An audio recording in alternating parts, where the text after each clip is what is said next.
Xenoblade Chronicles 3 Future Redeemed has been set up to tie together one of the best trilogies in gaming, certainly a lofty goal. I believe Monolith has done a fantastic job crafting this DLC, and this DLC feels so much more like the next game in the series than an add-on DLC.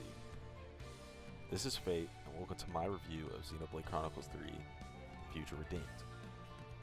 To give you all context for what I'm saying, let me talk about my experience with Xenoblade Chronicles series. I love Xenoblade 1 and 2, and it took it to an even higher level for me with 3. It's easily one of my favorite games of all time.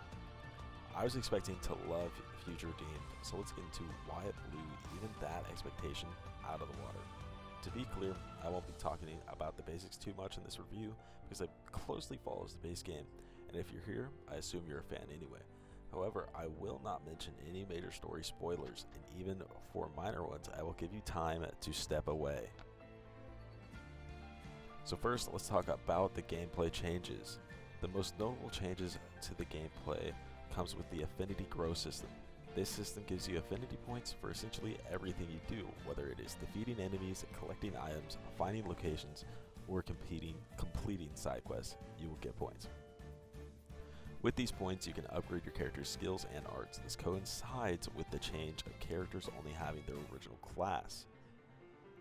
You can use the affinity points to get and upgrade skills and arts for each character because they don't have their original class, or they don't have the ability to change classes. You need to upgrade their original class more so than normal.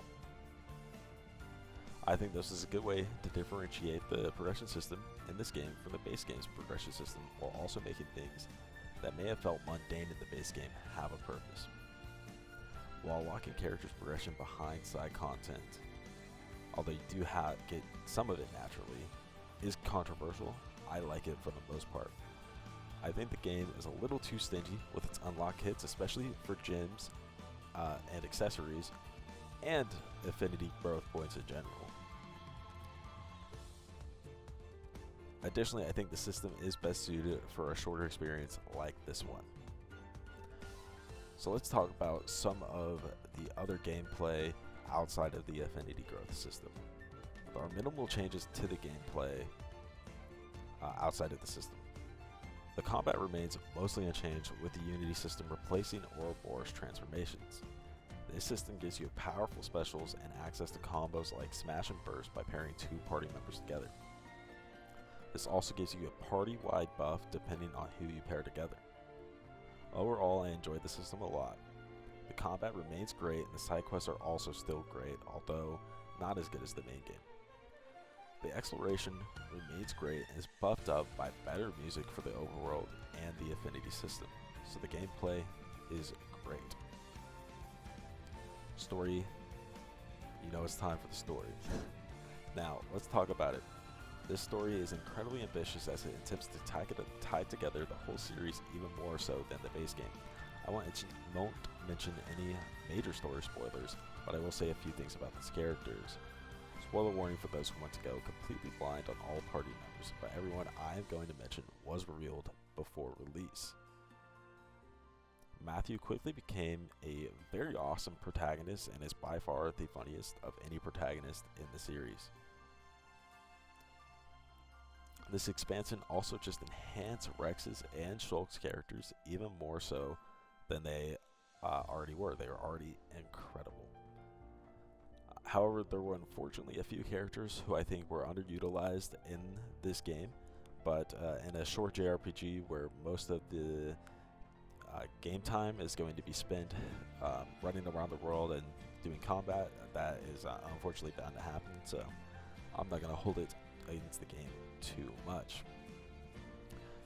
The conclusion to the story ramps up the lore and references to the next level as well, which got me and many others very hyped as the game came to a close.